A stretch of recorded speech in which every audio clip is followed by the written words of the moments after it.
أعوذ بالله من الشيطان الرجيم بسم الله الرحمن الرحيم قال اخرج منها مذءوما مدحورا لمن تبعك منهم لأملأن جهنم منكم أجمعين ويا آدم اسكن أنت وزوجك الجنة فكلا من حيث شئتما ولا تقربا هذه الشجرة فتكونا من الظالمين وصلی اللہ علی النبی الکریم. سورۃ الاعراف آیت نمبر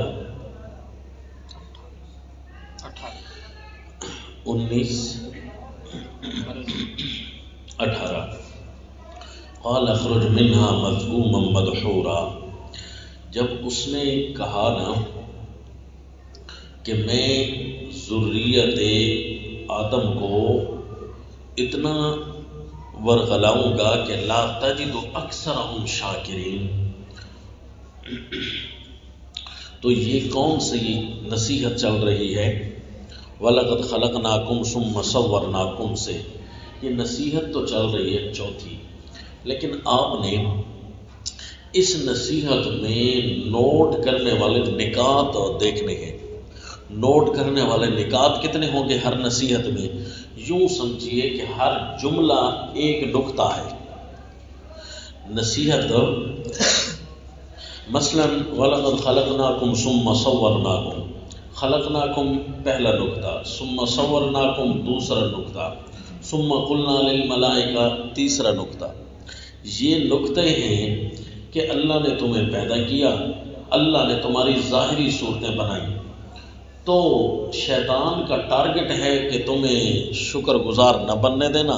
تم ان ایک ایک جملوں کو سوچ کر شکر گزار بنو گے. یوں تو ہوگا ہر جملہ ایک نکتہ.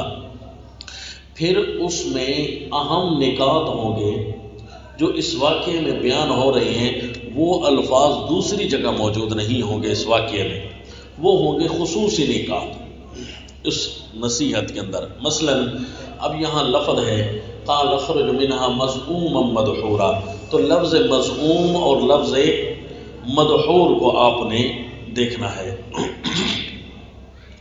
کہ جو بندہ آیات اللہ سے پیچھے ہٹ جاتا ہے، آیات اللہ کو نہیں دیکھتا، تو اس کا حشر یہ ہوتا ہے کہ وہ مذموم اور مدحور ہوتا ہے. اب مذموم زعم کا مفعول ہے، عیب لگانا، تحقیر کرنا. مدحور مردود، دھتکارا ہوا ہونا. اب یہ ایک اتنا وسیع لفظ ہے کہ اس کے اندر ہر مدحور اور ہر مذموم اپنے اپنے درجے کا ہوگا. جو ابلیس تک کے درجے تک پہنچا ہوا، آیت اللہ کا مخالف، نص قرآنی کے سامنے بولنے والا، تو اس کو یہ عذاب ہوگا کہ ہر جگہ وہ ذلیل ہوگا، اس کی تحقیر ہوگی اور مدحور دھدکارا ہوا ہوگا ہر جگہ سے. جس طرح کہ شیطان ابلیس اب کتنا دھدکارا ہوا ہے، ہر کافر اس کو دھدکار رہا ہے، ہر مومن اس کو دھدکار رہا ہے، ہر ایک کے ہاں وہ عیب زدہ ہے. حتیٰ کہ جو شیطان کے پجاری فرقے ہیں نا کہ ہم براہ راست شیطان کی پوجا کرتے ہیں، تو وہ بھی اس کو لوسیفر شیطان کہتے ہیں. وہ کہتے ہیں کہ ہے تو شیطان. ان کے الفاظ سے بھی یعنی ہم اپنے اوپر گناہ کو غالب کریں گے تب اس کی عبادت ہوگی. اتنا عیب زدہ ہے. تو یہ تھا سب سے بڑا آیات اللہ کا دشمن. اب درجہ بدرجہ جو بھی آیات اللہ کا دشمن ہوگا نا، اس پر یہ سزائیں آئیں گی. اگرچہ ہے تو چوتھی نصیحت، لیکن اس میں ہر ایک جملہ باقاعدہ نکتہ ہے، اور ہر جملے میں وہ خصوصی سبق جو اس واقعے میں یہیں بیان ہوا اور کہیں بیان نہ ہوا، تو یہ خصوصی نکتہ ہوگا. لہذا یاد رکھنا جی، جب آپ اکیلے میں بیٹھیں گے نا کبھی کبھی تلاوت کے لیے جی کہ ہم تلاوت قرآن کریں، تو اس وقت آپ نے انہی الفاظ پر بار بار غور فرمانا ہے، دیکھتے جانا ہے، نصیحت حاصل کرنا ہے، جی یوں جا کر سبق تازہ رہتا ہے۔ تو فرمایا قال اخرج منها مذءوما مدحورا لمن تبعك منهم لأملأن جہنم منكم اجمعین، یہاں سے نکل جا، دفع ہو جا، یہاں سے چلا جا، جو بھی تیرا تابعدار ہوگا، آیت اللہ کا نہ بلکہ تیرا تابعدار بنے گا، لَأَمْلَأَنَّ جَهَنَّمَ مِنْكُمْ أَجْمَعِينَ، جہنم کو بھروں گا تم میں سے ساروں کے ساتھ۔ حالانکہ جہنم تو بڑی وسیع ہوگی، حل امتلأت وتقول حل من مزید، اللہ نے فرمایا بھروں گا تم سے، تو پھر وہ کس انداز کا بھرنا ہوگا واللہ عالم، جی اللہ کو معلوم ہے، کیونکہ وقودها الناس والحجارہ، اس کے اندر پتھر بھی ہوں گے اور لوگ بھی ہوں گے، بہرحال بھری جائے گی لوگوں سے، کیونکہ ایک ایک آدمی کے آگے پیچھے جب دیواریں تعمیر کرو تو بڑی وسیع جگہ بھی بھر جاتی ہے۔ وَجَعَلْنَا مِن بَيْنِ أَيْدِيهِمْ سَدًّا وَمِن خَلْفِهِمْ سَدًّا فَأَغْشَيْنَاهُمْ فَهُمْ لَا يُبْصِرُونَ، اسی طرح أُلْقُوا مِنْهَا مَكَانًا ضَيِّقًا، بڑا فراخ مکان ہونے کے باوجود بھی تنگ محسوس ہوگا۔ تو جی بھری تو جائے گی جہنم، اگرچہ جہنم بڑی وسیع ہوگی لیکن اسی سے بھری جائے گی۔ لَأَمْلَأَنَّ جَهَنَّمَ مِنْكُمْ أَجْمَعِينَ، اور اوپر نیچے اس کے 7 دروازے ہوں گے، لہا 7 ابواب، تو ہر دروازے کے اندر، ہر جو اس کی درجہ ہے اس کے اندر اس کے متوسلین کو ڈالا جائے گا، تو یوں بھر تو جائے گی۔ لَأَمْلَأَنَّ جَهَنَّمَ مِنْكُمْ أَجْمَعِينَ وَيَا آدَمُ اسْكُنْ أَنْتَ وَزَوْجُكَ الْجَنَّةَ، وَيَا واو آ گئی نا، تو یہ نصیحت کا 5واں درجہ، یہ 5ویں نصیحت، 5ویں تذکیر آ گئی ہے، یعنی یہ سبق بھی تم نے دیکھ لیا، آیات اللہ کی اتباع کرو، یہ نصیحت یاد رکھنا، یہ یاد رکھنا، یہ یاد رکھنا، اور پھر یہ بھی یاد رکھنا کہ وَيَا آدَمُ اسْكُنْ، اور ہم نے کہا تھا اے آدم تو ٹھہر، وَزَوْجُكَ، اور تیری بیوی، الجنت، جنت میں، فَكُلَا مِنْ حَيْثُ شِئْتُمَا وَلَا تَقْرَبَا هَٰذِهِ الشَّجَرَةَ، تو جنت میں رہ کر تمہیں ایک امر اور ایک نہیں کی گئی تھی، تو اس کا خاص خیال رکھنا، وہ بھی تذکیر ہے تمہارے لیے کہ جنت میں رکھ کر تمہیں تمہاری ٹریننگ کی گئی تھی اوامر و نواہی کی، اور اللہ کی اس تربیت کرنے پر قربان کہ اللہ کریم نے بڑی آسان سا اشارہ کر دیا تھا تربیت کے اندر۔ تو جی اللہ نے اوامر اور نواہی کی تربیت کی، اور دیکھنا جی تربیت کس انداز میں ہے اوامر اور نواہی کی، اسکن انت وزوجک الجنہ، تو ٹھہر اور تیری بیوی، یعنی جو امر ہم کریں گے نا وہ تمہاری سکونت کا باعث بنے گا، جو امر ہم کریں گے نا وہ دنیا میں تمہارے لیے عافیت کا باعث بنے گا۔ تو جتنے بھی اللہ کے احکام ہیں اس میں اللہ کا فائدہ نہیں بلکہ ہمارا فائدہ ہے، پہلی بات یہ دیکھنا۔ اور دوسرا، اللہ نے نہیں کی ٹریننگ کروائی، تربیت، کیوں جی کہ انی جاعل فی الارض خلیفہ، اللہ نے زمین کے لیے خلیفہ بنایا ہے نا، تو زمین کے لیے خلیفہ بنا کر کہنا کہ اسکن انت وزوجک الجنہ، تو تربیت کے لیے، کس کے لیے؟ تربیت کے لیے، ماحول سے متعارف کرانے کے لیے کہ اصل تمہاری قرار گاہ یہ ہے۔ تو فرمایا فَكُلَا مِنْ حَيْثُ شِئْتُمَا، ٹھہرو تم، سو کھاؤ، اب ٹھہرنا بھی ہے اور کھانا بھی ہے، کیا مطلب؟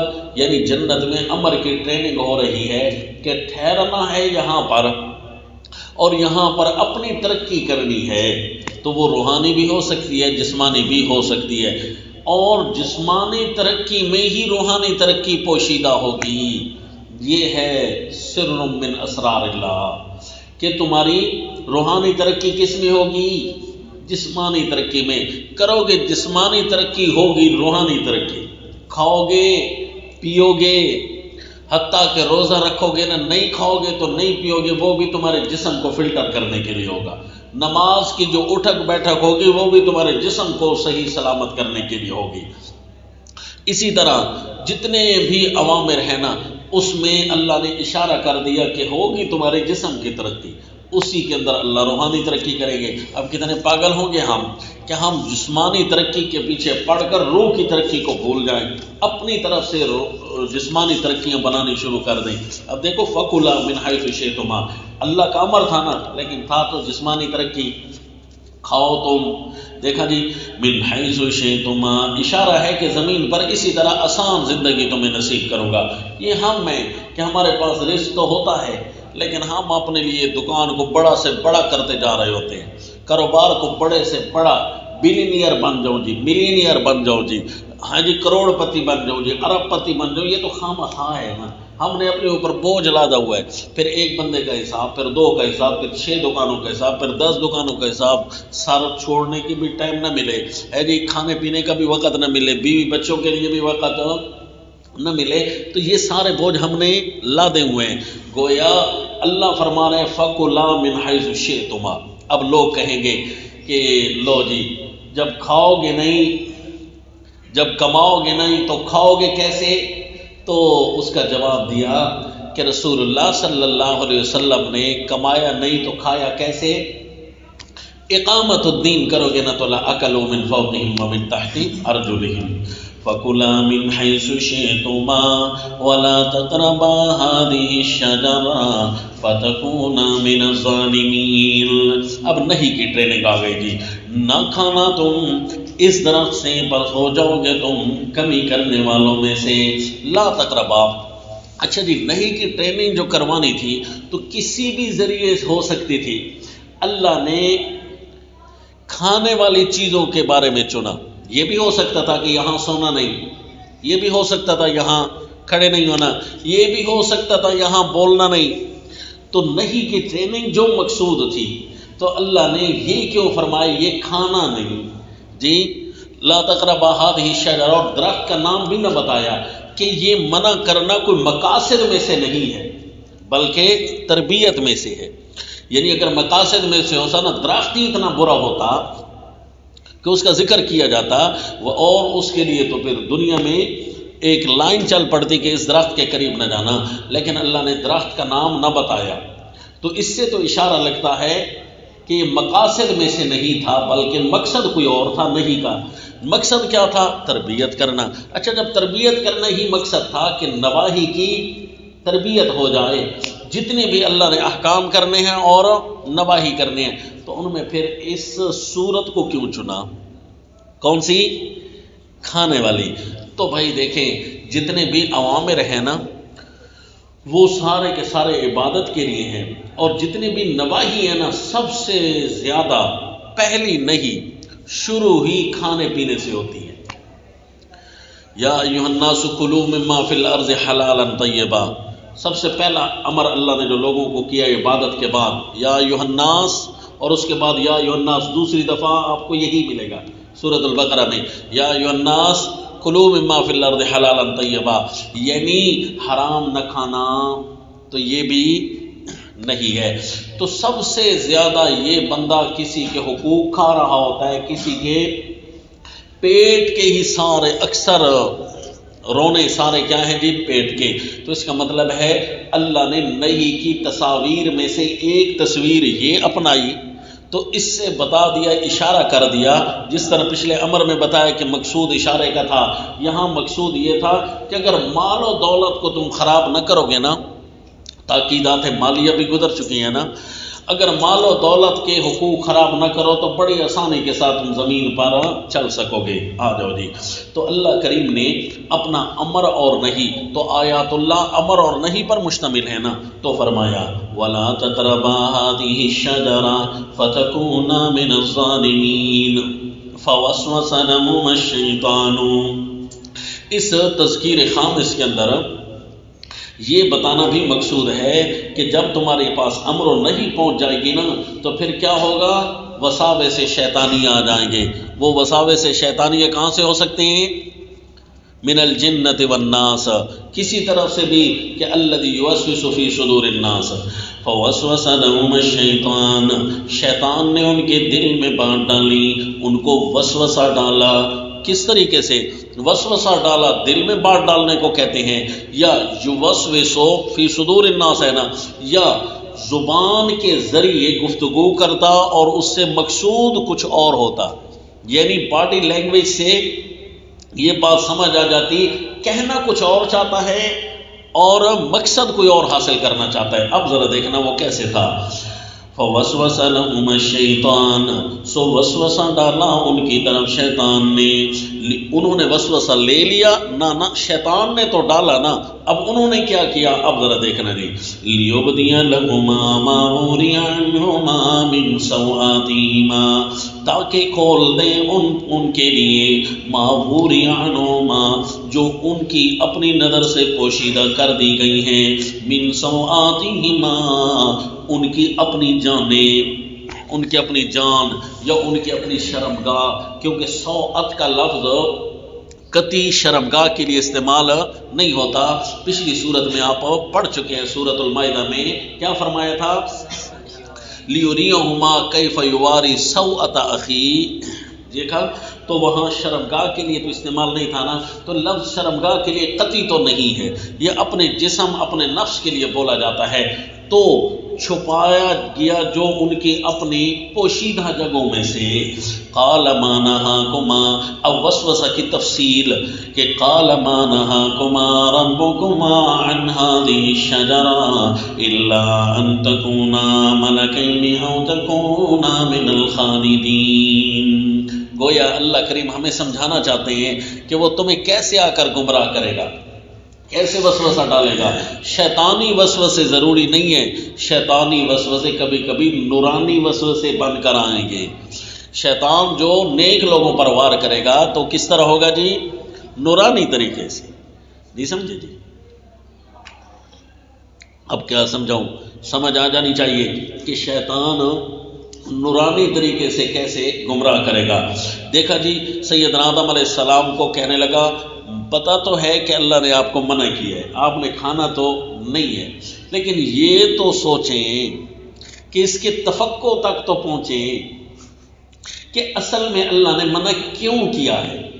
منع اس لیے کیا ہے الا ان تکونا ملکین او تکونا من الخالدین، آپ بنائے گئے ہو زمین کے لیے، اور آپ کو پتہ ہے زمین پر کتنی مشکلات ہوں گی، یا تو ہمیں اس کے کھانے سے خاصیت یہ ہوتی ہے کہ بندہ یہیں کا بن کر رہ جاتا ہے، تو یہاں جنت ہے، یہاں تو کوئی گناہ بھی نہیں ہے، تو بے شک آپ اس نیت سے نہ کھائیں نا کہ اللہ کی نافرمانی ہوگی، تو اللہ کا قرب پانے کے لیے کھا لیں۔ دیکھیں اپنا جو ہوتا ہے وہ چاہے منع کرتا رہے ایک بات سے، لیکن اپنے کا احترام بجا لانے کے لیے، محبت جتانے کے لیے وہ کام کر دیا جاتا ہے۔ استاد کہے نہیں نہیں میرے جوتے آپ نہیں اٹھاؤ، اصل تو نہیں آ گئی، لیکن استاد کے ساتھ محبت دکھانے کے لیے، ان کی عزت احترام پورا کرنے کے لیے بندہ پھر بھی زبردستی جوتے لے لیتا ہے، تو یہ تو مزید قربت پانے کی چیز ہے۔ اگر آپ کو اللہ نے منع کیا ہے تو آپ اس نیت سے کھا لیں کہ یہاں پر مجھے ہمیشگی نصیب ہو جائے گی، الا ان تکونا ملکین، یا یہ ہے کہ آپ اس سے بھی اعلیٰ بن جائیں گے کہ آپ کے اندر فرشتوں والی صفات آ جائے گی، نافرمانی نام کی چیز ہی ختم ہو جائے گی، تو آپ کی ذریت کو تکلیف نہیں ہوگی، آپ تو نبی ہیں۔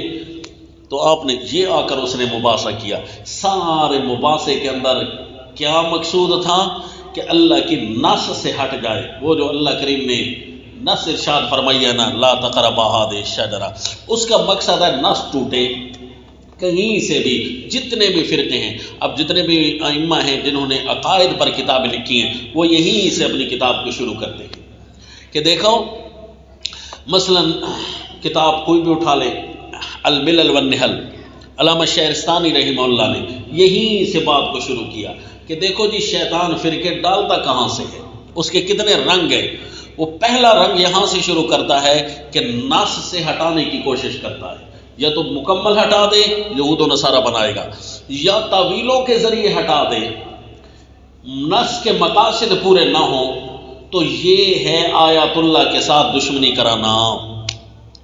نص کے مقاصد پورے نہیں ہوگے تو ایک فرقہ بس یوں جی فرمایا ہے نا، بس ٹھیک ہے آیت کا مطلب تو یہ بھی ہے لیکن استاد رحمۃ اللہ علیہ نے یوں فرمایا ہے، بزرگ رحمۃ اللہ علیہ نے یوں فرمایا ہے، یعنی اپنی طرف سے کتاب اللہ کے مقابلے میں کسی قسم کی عبارت لا کر ایسی تعویل کا وار کروائے گا کہ نس ٹوٹ جائے گی، جو اللہ کی سٹیٹمنٹ ہے وہ ٹوٹ جائے، وہ جو اصل عبارت ہے نا وہ ٹوٹ جائے۔ تو اس نے کہا جی کھاؤ صحیح، چاہے نیت اچھی ہو یا بری ہو، تاکہ میرا مقصد تو پورا ہو جائے نا، کیونکہ میں نے کیا کہا تھا، ثم لآتینہم من بین ایدیہم ومن خلفہم، سامنے سے آؤں گا، الا ان تکونا ملکین، پیچھے سے آؤں گا، او تکونا من الخالدین، ہے جی، ثم لآتینہم من بین ایدیہم ومن خلفہم وعن ایمانہم وقاسمہما انی لکما لمن الناصحین وعن شمائلہم فدلاہما بغرور۔ دیکھا جی، ان کے چاروں فکریں اس کے دیکھ لیجئے، نوٹ کر لیں کہ یہ کام ہمارے ساتھ بھی کرے گا، ایسا بے ایمان ہے۔ الا ان تکونا ملکین او تکونا من الخالدین، پھر اگلا زور دکھایا، قاسمہما، ٹھیک ہے میں شیطان ہوں لیکن اللہ کے نام کی پاسداری تو میرے اندر ہے نا، قاسمہما، اللہ کے نام کی قسم اٹھائی، انی لکما لمن الناصحین، میں تو یہاں سے گیا، تمہارا خیر خواہ ہوں، تمہاری خیر خواہی کروں گا، اللہ کا نام تو میرے اندر برقرار ہے۔ فضلہما بغرور، پھر ان کو مائل کرتا رہا، بغرور، دھوکے کے ساتھ، یعنی ہر دھوکہ استعمال کر لی، یہ مطلب نہیں جی کہ مائل کر لیا، دھوکے کے ساتھ، کیوں جی اگر مائل ہو جائیں تو یہ منصب نبوت کے تو خلاف ہے۔ نبی کیا اللہ کی وحی کو نہیں سمجھ سکتا؟ دیکھا جی، تو مرزا قادیانی یہیں سے کہتا ہے کہ دیکھو اگر میں پہلے وحی نہیں سمجھ سکا اور بعد میں آ کر میں نے سمجھ لی، پہلے اس کی تعویل ذہن میں نہیں تھی، اب اگر تعویل ذہن میں آئی ہے، اور یہ تو ہوتا رہتا ہے انبیاء کے ساتھ، دیکھو جی فضلہما بغرور۔ نہ جی نہ، ہم کہتے ہیں کہ سیدنا آدم علیہ الصلوۃ والتسلیم نے اس کی ہر بات کو ٹھکرا دیا، کہا نہیں مانتا، کہا نہیں مانتا، اس کو دھدکارتا رہا، اللہ کی نص کو میں نہیں توڑتا، اللہ نے جو میرے لیے حکم دیا ہے، اللہ نے کو بھول کر تو تھوڑا ہی دیا ہے، نعوذ باللہ، اللہ نے اس لیے تو تھوڑا ہی دیا ہے کہ میرا نقصان ہو، تو جو میرے فوائد سوچ رہا ہے اس کا مطلب ہے اللہ نے میرے لیے جو احکام بنائے اس میں میرا نقصان ہے، نہیں کرتا، ناس نہیں توڑوں گا۔ اور آپ کو پتہ ہے نا کہ انہ لیس لہ سلطان علی الذین آمنوا، جو ایمان بالآیات جن کا مضبوط ہو، شیطان کا کوئی زور نہیں چلتا، بڑے سے بڑا حوالہ آ جائے، چھوٹے سے چھوٹا حوالہ آ جائے، وہ نص کو پکڑ کر بیٹھا ہے کہ نص کو نہیں چھوڑوں گا چاہے کچھ بھی ہو جائے۔ تعویلات ساری جگہ ہو سکتی ہیں، کتاب اللہ میں تعویل نہیں کروں گا۔ چنانچہ جی اس کا سارا کا سارا کیا کرایا سب کچھ تباہ ہو گیا، لیکن سیدنا آدم علیہ الصلوۃ والتسلیم تو کھا بیٹھے۔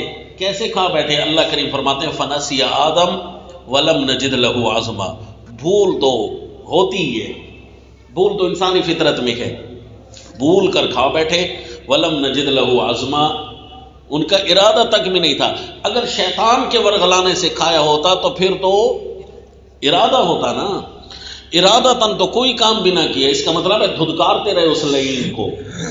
پیغمبر خدا ہیں جی، ان کو وحی کا مطلب پورا آتا ہے، کوئی ان کے اندر غلطی نہیں ہوتی، کمی نہیں ہوتی۔ اچھا جی، اب سیدنا آدم علیہ الصلوۃ والتسلیم نے چکھ لیا، اور جیسے ہی چکھا عین اسی لمحے ان کے نزول کا وقت تھا، عین اسی لمحے، یہ نہیں کہ سزا کے طور پر نکلے ہیں، نعوذ باللہ، یہ قرآن میں کہیں بھی آپ کو نہیں نظر آئے گا۔ اگر سزا کے طور پر نکلے ہیں تو معافی مانگ لینے کے بعد ان کو واپس آ جانا چاہیے تھا۔ یہ کیسی توبہ قبول ہوئی کہ سزا تو برقرار ہے؟ آپ نے خود فرض جرم کر دیا کہ زمین پر سزا کی وجہ سے آئی۔ انا للہ و انا الیہ راجعون، یہ بڑھا پہ تو دیتے ہیں زیب داستان کے لیے، یہ مقرنین کے نکتے ہیں، کتاب اللہ میں ایسی بات نہیں ہے۔ وہ 40 سال ادھر روتے رہے، 40 سال وہ ادھر روتی رہی، پھر اس کے بعد جا کر توبہ قبول ہوئی، یہ وہ تو ایسی کوئی بات قرآن و سنت اس کی تائید نہیں کرتی۔ ہاں ہم نے سنا ہوا ہے، 30 سال ہو گئے، 40 سال ہو گئے، ایک بات ہم نے یاد کی ہوئی ہے تو سنا ہوا ہے، اور ہمارا سنا ہوا ہے کسی بات کی پختگی کی دلیل تو نہیں نہ بن سکتا، ہم نے تو اور بھی بہت کچھ سنا ہوا ہے۔ اب سیدنا آدم علیہ السلام نے جس وقت کھایا، اس کی دلیل کیا ہے کہ جس وقت کھایا تو عین وہی لمحہ خروج کا تھا، دلیل یہی آیات ہے۔ فلما ذاق الشجرہ، ہم کسی کو کہتے ہیں بھائی آپ نے جو کسی کو قتل کیا ہے، آپ قتل نہ کرتے تو وہ بھی فوت ہو جاتا، آپ کو قتل کرنے کی، آپ ممیت نہیں ہیں کسی کے، ممیت تو پھر بھی اللہ کی ذات ہے، اگر آپ اس کو قتل نہ کرتے نا تب بھی مر جاتا، دلیل کہ اس وقت مر گیا نہیں ہے۔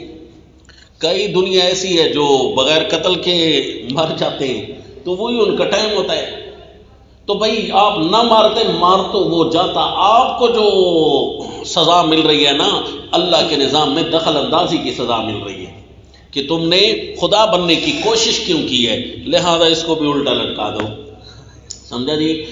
تو بھی یہ عین اسی لمحے فلما ذاق الشجرہ، جیسے ہی چکھا انہوں نے درخت کو، بدت لہما سوآتہما، ظاہر ہو گئی ان پر ان کی پوشیدہ جگہیں۔ اب پوشیدہ جگہ کوئی بھی ہو سکتی ہیں جی، ہم کیوں خواہ ایک فرد کو لے لیں اور دوسرے کو چھوڑ دیں؟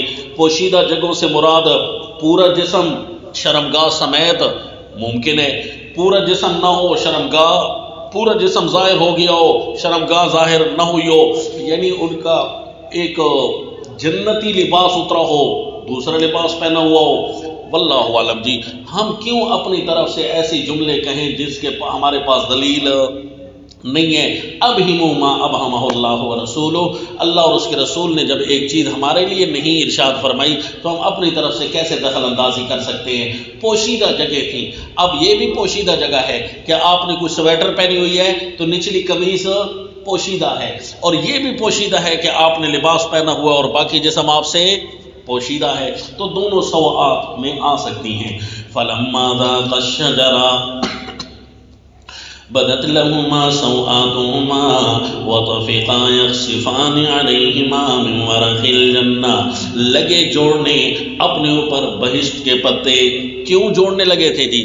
اس لیے کہ ان کا ننگا پن ظاہر ہو گیا تھا اور اپنے اوپر وہ لپیٹ رہے تھے۔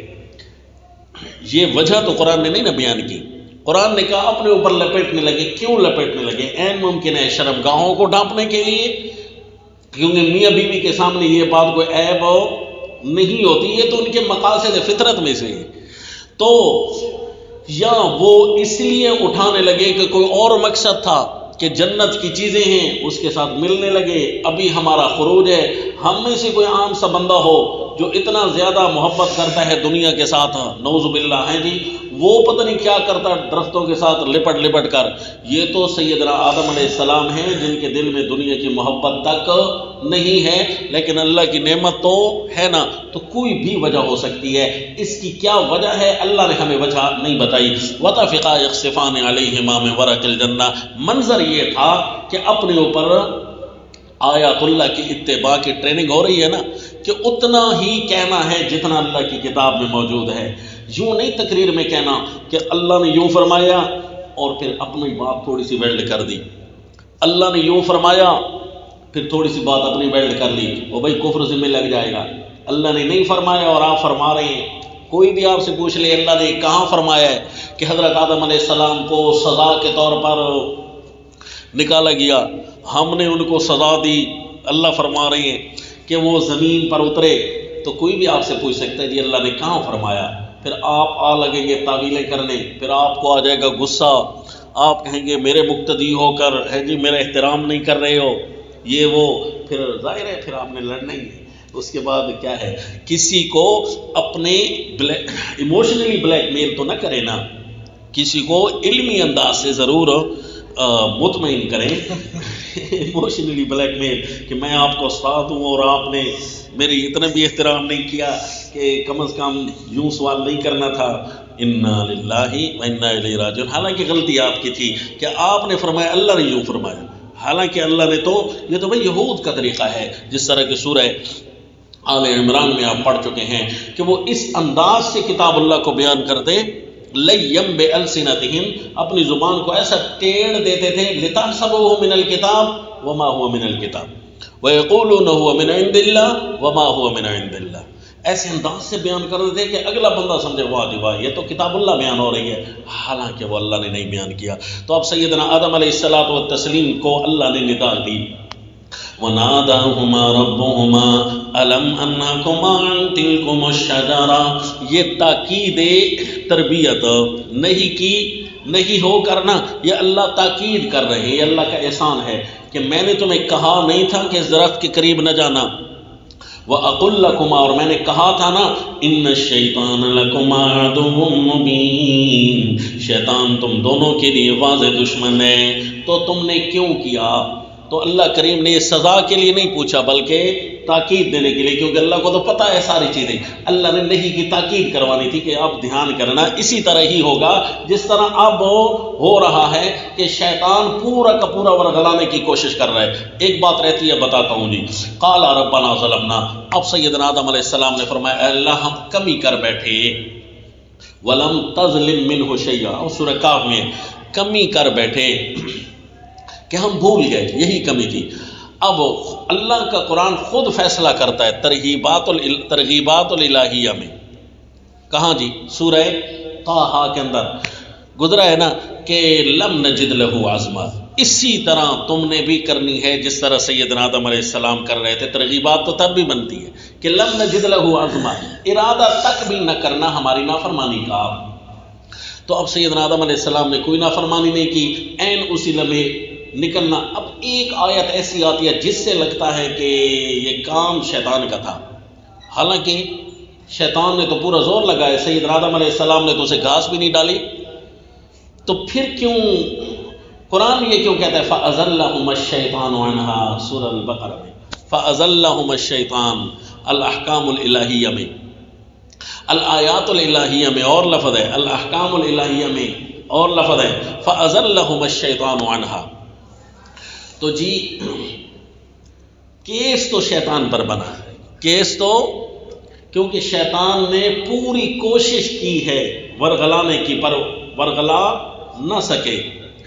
ایک چیز بار بار ذہن میں آ رہی ہو تو بندہ وہ استعمال کر بیٹھتا ہے بھول کر۔ رمضان میں ہم نے کہا پانی نہیں پینا، کھانا نہیں کھانا، پانی نہیں پینا، پانی نہیں پینا، سارا دن ہم کہتے رہے پانی نہیں پینا، پھر بھی بندہ پانی پیتا ہے بھول کر۔ کیا بھول کر؟ کیا خیال ہے شراب تو نہیں نہ پی بیٹھتا، اور بھول کر پانی ضرور، کیونکہ اس چیز سے جس چیز سے منع ہے اس چیز کا بار بار خیال آتا رہے تو بندہ اسی میں بھول جاتا ہے۔ جس طرح کے حفاظ کے سیزن آ رہا ہے، جتنا زیادہ منزل کو یاد کریں گے اتنا زیادہ بھولیں گے۔ بھول تو جاتا ہے کیونکہ روزے میں اتار چڑھاؤ لگا رہتا ہے صحت کا، تو لہذا بندہ عین سورۃ الفاتحہ میں بھی بھولنے کا خطرہ لگ جاتا ہے۔ تو جی وہ چیز بھول جاتی ہے جس کا بار بار خیال ہو، لیکن چونکہ شیطان تو خوش ہو رہا تھا نا کہ چلو اللہ کی بات ٹوٹی تو صحیح نا، حقیقت میں نہ ٹوٹی، اللہ کی بات کو سیدنا آدم علیہ السلام بھول کر تو توڑ بیٹھے، چونکہ وہ خوش ہو رہا تھا فَأَزَلَّهُمَا الشَّيْطَانُ، کیس اس پر بن گیا۔ کیا جی؟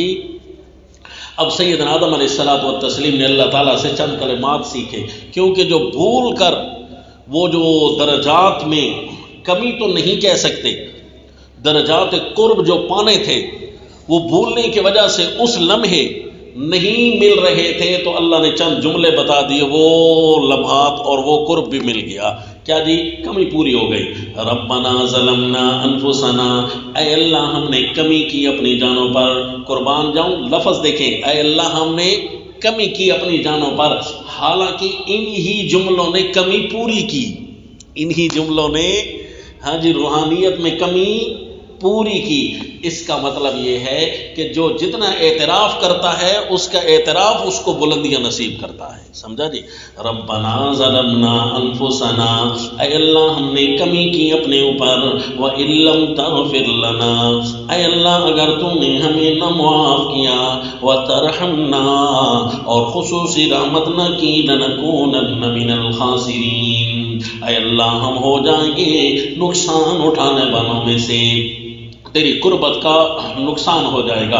قَالَ اهْبِطُوا بَعْضُكُمْ لِبَعْضٍ عَدُوٌّ، یہ اللہ کریم نے حکم کو غصے کے ساتھ نہیں کیا جی، انبیاء کے ساتھ اللہ غصہ نہیں کرتے، کیونکہ اللہ نے جو فرمایا لم نجد له عزما کہ انہوں نے کوئی ارادہ تک بھی نہیں کیا تھا، تو اللہ نے ان کو یہ امر تکوینی کیا جس کے لیے اللہ نے ان کو زمین کے لیے بنایا تھا نا، چند دن جنت میں تربیت کے لیے ٹھہرانا تھا۔ قال اهبطوا بعضكم لبعض عدو، فرمایا اب تم جاؤ زمین پر۔ اب وہ جنت کہاں تھی؟ اس سے تو لگتا ہے کہ وہ کوئی اونچی جگہ پر تھی، اور اہبطوا حبوط نچلی جگہ کو کہتے ہیں، لیکن سورۃ البقرہ میں لفظ پڑھ چکے اہبطوا مصرا، تو ایک جگہ کو دوسری جگہ میں منتقل ہونے کا نام بھی حبوط ہے۔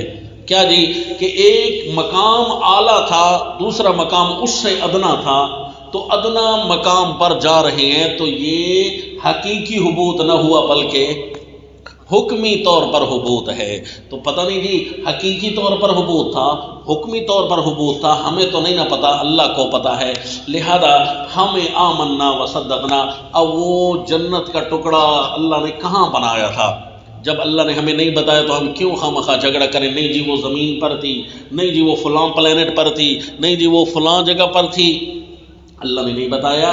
لہذا اتنا اللہ نے ضرور بتایا ہے کہ جب تم دوبارہ جاؤ گے نا جنت میں، تو وہاں تمہیں کہا جائے گا تلک الجنت التی اورثتموہا، اس کو تم مالک بنائے گئے ہو بطور وراثت کے۔ لفظ وراثت کا ہے، اس کا مطلب ہے یہاں پہلے تمہارا کوئی تھا تو انشاءاللہ وہ جنت ملے گی۔ یہاں یہ جنت سکونت تھی، اور وہ انشاءاللہ دن قیامت اس کا نام بدل جائے گا، جنت الخلد بن جائے گی۔ جنت الخلد جب اس کو نصیب ہو جائے نا درجہ، تو اس کا وقت اس سے کوئی نکلے گا نہیں۔ وذالک یوم الخلود، کوئی درجہ خلد پائے گی۔ تو یوم الخلود خالدینہ کا حکم اس وقت لگے گا جب یوم الخلود آئے گا۔ اگر جنت یہی ہے تو اب اس سے باہر اس لیے لگے کیونکہ اس کو جنت الخلد کا ابھی مقام نہیں ملا، کیونکہ یوم الخلود ابھی نہیں آیا۔ جب یوم الخلود آئے گا تو وہاں سے کوئی نکل نہیں سکے گا۔ تو اللہ نے فرمایا وَلَكُمْ فِي الْأَرْضِ مُسْتَقَرٌّ وَمَتَاعٌ إِلَىٰ حِينٍ، اور تمہارے لیے ہے زمین میں مستقر ٹھکانہ، وَمَتَاعٌ إِلَىٰ حِينٍ، اس لفظ سے اشارہ ضرور ملتا ہے کہ عین ممکن ہے کہ وہ زمین سے کہیں اونچی جگہ پر ہو۔ وَمَتَاعٌ إِلَىٰ حِينٍ، واللہ عالم جی اللہ کو بہتر پتہ ہے۔ زمین پر اللہ نے کئی جگہ ایسی بنائی ہیں جو جنت سے بھی اعلیٰ ہیں کہ نہیں ہے؟ رسول اللہ صلی اللہ علیہ وسلم کا ما بین بیتی و منبری روضۃ من ریاض الجنہ، جنت کا ہیڈ کوارٹر ہے، جنت کا جی، کیونکہ وہاں سے جنتیں تقسیم ہوئی ہیں۔ وہاں صدیق نے جنت پائی ہے، فاروق نے جنت پائی ہے، عثمان غنی نے جنت پائی ہے، پیارے علی نے جنت پائی ہے۔ تو صحابہ اکرام جہاں سے جنت پائیں وہ جگہ جنت کا ہیڈ کوارٹر ہوگی کہ نہیں ہوگی؟ تو اللہ نے کئی جگہ اعلیٰ سے اعلیٰ بھی بنائی ہیں۔ اللہ نے مکہ بنایا ہے، مدینہ بنایا ہے جی، اللہ نے بڑی اعلیٰ جگہ بنائی ہے۔ لہذا ہم کیوں خواہ بیٹھ کر یہاں ان کا موازنہ کرتے رہیں کہ فلاں چیز اعلیٰ ہے فلاں ادنا ہے؟ اللہ کو پتہ ہے جی ہم ناقص ہیں، ہم کمزور ہیں۔ وَلَكُمْ فِي الْأَرْضِ مُسْتَقَرٌّ وَمَتَاعٌ إِلَىٰ حِينٍ، اشارہ کر دیا زمین پر ایک تو تم نے ٹھہرنا ہے جس طرح کہ جنت میں ٹھہرے ہو، وہاں جاؤ گے اپنا نفع اٹھانے کے لیے۔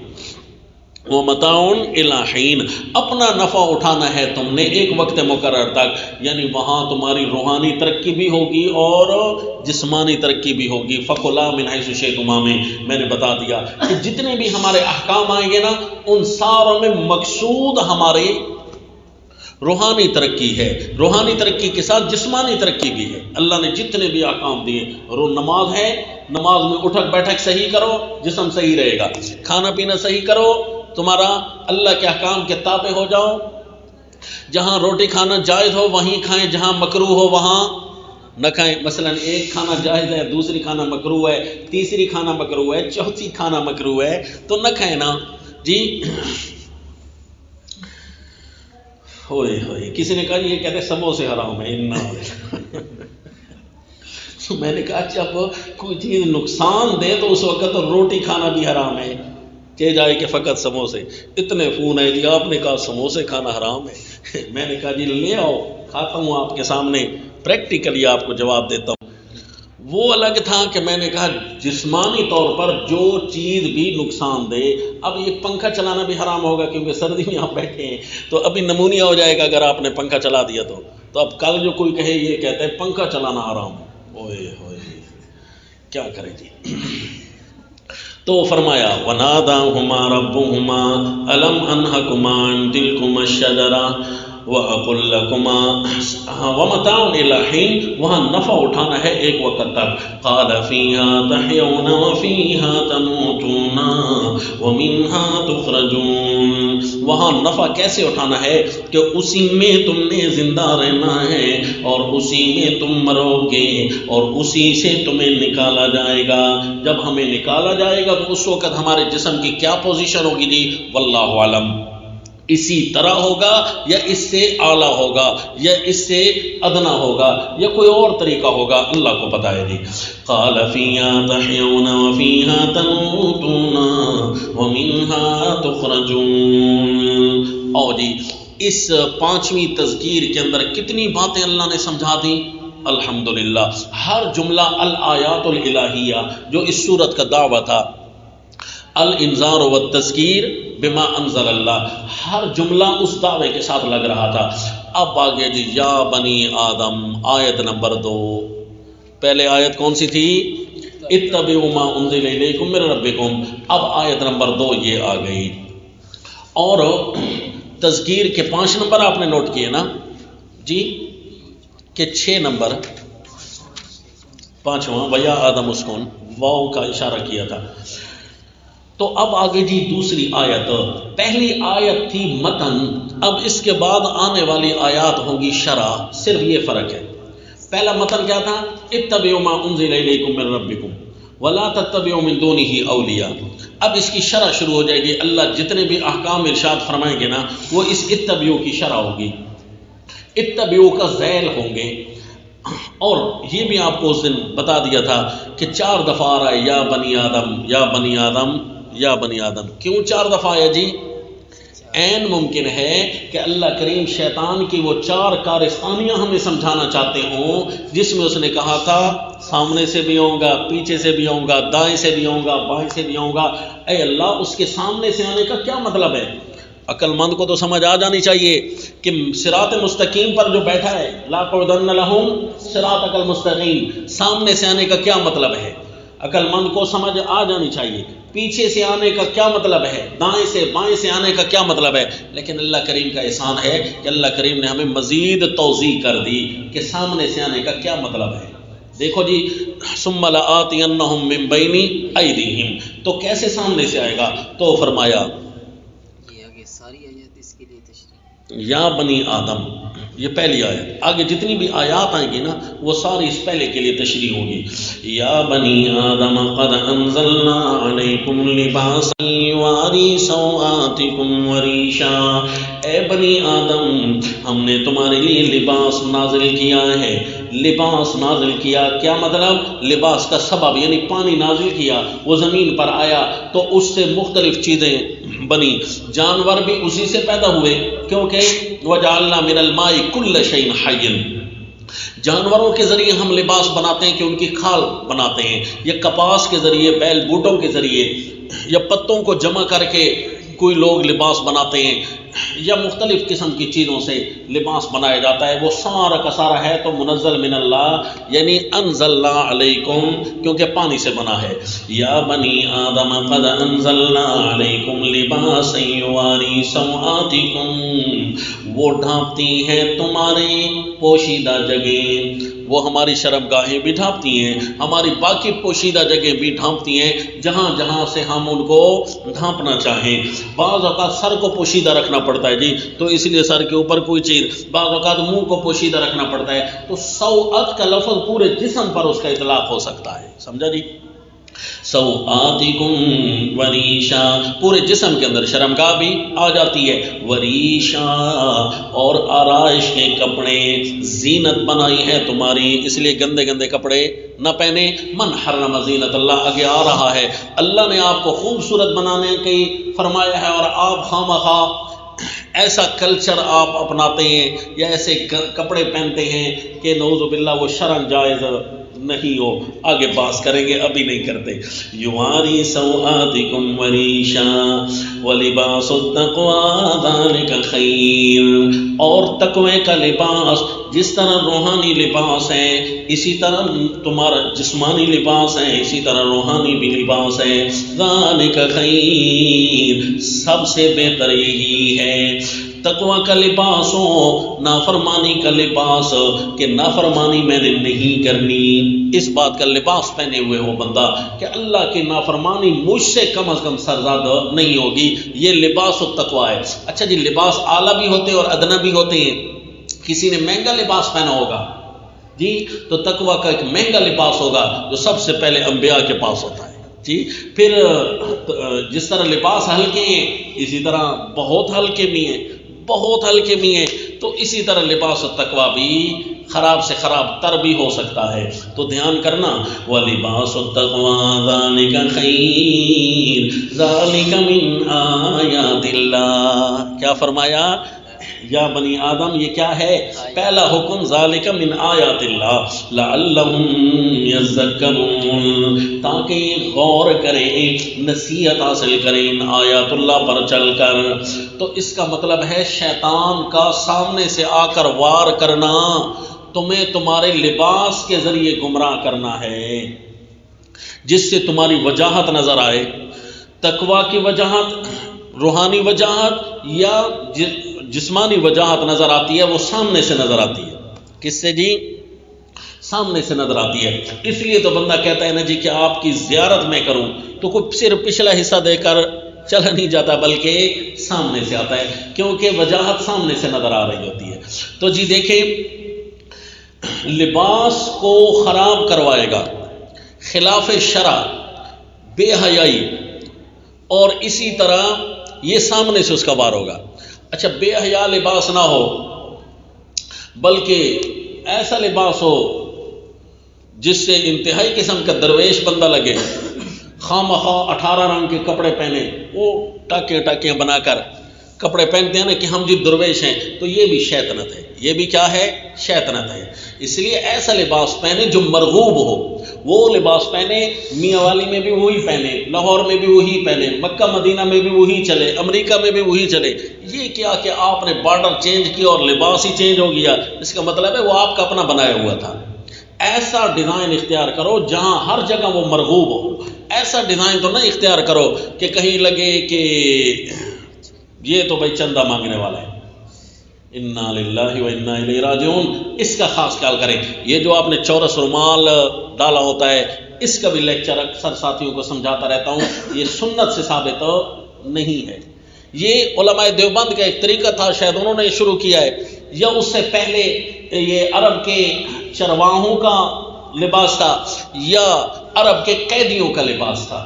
یہ جو چورس قسم کا رومال ہے نا، اور یہ رومال اپنے طلباء کو میں کہتا ہوں جب آپ کالج جاتے ہو تو یہ رومال نہیں پہنتے ہو، جب ہمارے مدرسہ میں آتے ہو تو یہ ڈیزائن بنا کر آتے ہو. ہم نے کیا غلطی کی ہے؟ اگر یہ اچھا لگتا تھا تو کالج میں کیوں نہیں پہنا آپ نے؟ تو ایسی شکل بنائیں کہ جس سے ریشن زینت لگے، اگلا آپ کو دیکھ کر فوراً کہے کہ میں بھی ایسی شکل بناؤں گا. ایسا تو نہ ہونا کہ کوئی آپ کو فالو ہی نہ کرے تو آپ کو فالو کرے. اسلام کا اچھا اشتہار آپ بنیں، خوبصورت اشتہار بنے. ایسا تو نہ ہو کہ ہر بندہ کہے نہیں جی میں تو ملا ازم لیتا ہی نہیں ہوں، یہ تو ہوتے ہی اسی طرح ہے. کیوں جی؟ اس کی توہین پھر آپ نے کرائی ہے، اس کے ذمہ دار پھر آپ بنیں گے، کیونکہ آپ نے اس کے سامنے ایسا فیس پیش کیا ہے کہ وہ گھر بڑا کر کہتا ہے اماں میں تو ایسا منہ نہیں بناؤں گا، میں تو یہ پڑھتا بھی نہیں ہوں، دین بھی نہیں پڑھتا، کیونکہ پھر یہ شکل بنانی پڑے گی. انا للہ و انا الیہ راجعون. خوبصورت سے خوبصورت میں نے سموسوں پر خرچہ کرتے ہیں، ٹوپی پر بھی تو خرچہ کریں، لباس پر بھی تو خرچہ کریں تاکہ اسلام کی زینت ظاہر ہو. خوبصورت امام کعبہ کو آپ یہ رومال اور پٹکا بندوا کر نماز پر کھڑا کریں گے؟ نہیں نا. تو پھر آپ ہمارے آگے کیوں کھڑے ہو جاتے ہیں؟ اگر یہ اچھا تھا تو اس کو بھی پہنا ہونا، پٹکا مارے. اگر وہ اس کے لیے آپ جائز نہیں سمجھتے، بھائی وہ تو اچھا نہیں نہ لگے گا، کعبہ کے اندر کھڑے ہو کر یہ پاکستانی ہندوستانی پٹخ مارے، تو پھر پلیز آپ بھی یہ رومال باندھ کر ہمارے سامنے نہ کھڑے ہوئیں، سنت لباس پہنے جو خوبصورت سے خوبصورت لگے، خوبصورت پگڑی کرے، وہ پگڑی بھی نہ ہو جو اتنی موٹی ہوتی ہے کہ اندر بندہ گم ہو جاتا ہے، سجدہ بھی اس سے صحیح نہیں ہوتا، ایسی پگڑی افغانی پگڑی ہوگی، ہندوستانی پگڑی ہوگی، عربی پگڑی نہیں ہوگی۔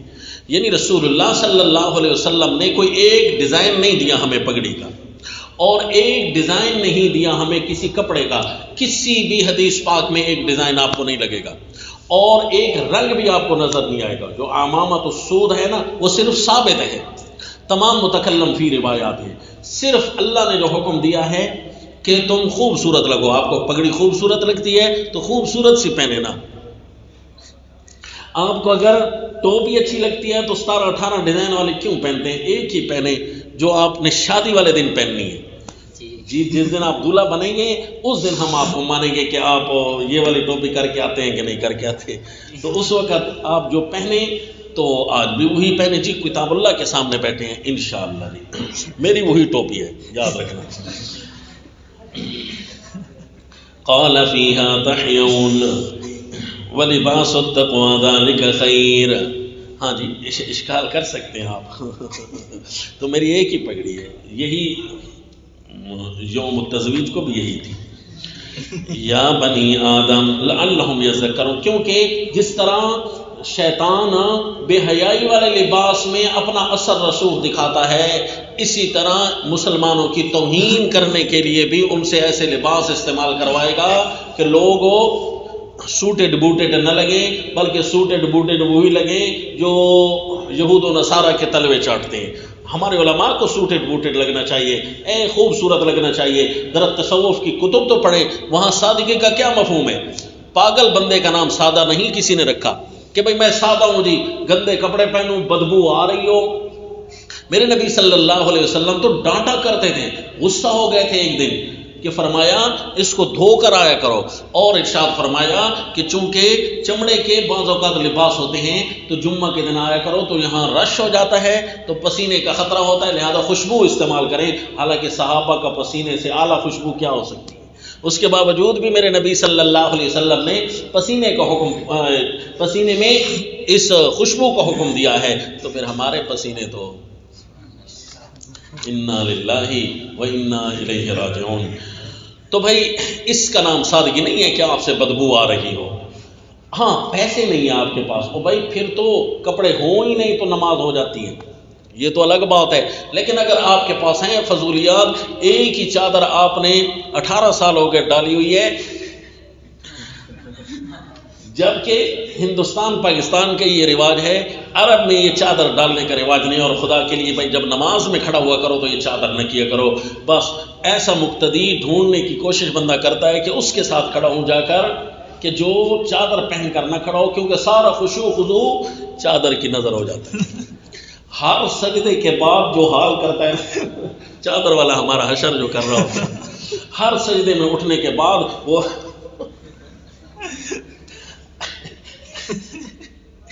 ہمیں دور ہونا پڑتا ہے کہ ابھی صاحب دوبارہ چادر کو پہنیں گے اور ہمیں دوبارہ یہاں پھر واپسی آنا پڑے گا۔ تو یار خیال کریں، ایسی چادر پہن کر نماز میں نہ آیا کریں، وہ ساری صف بندی کا استوا ختم ہو جاتا ہے۔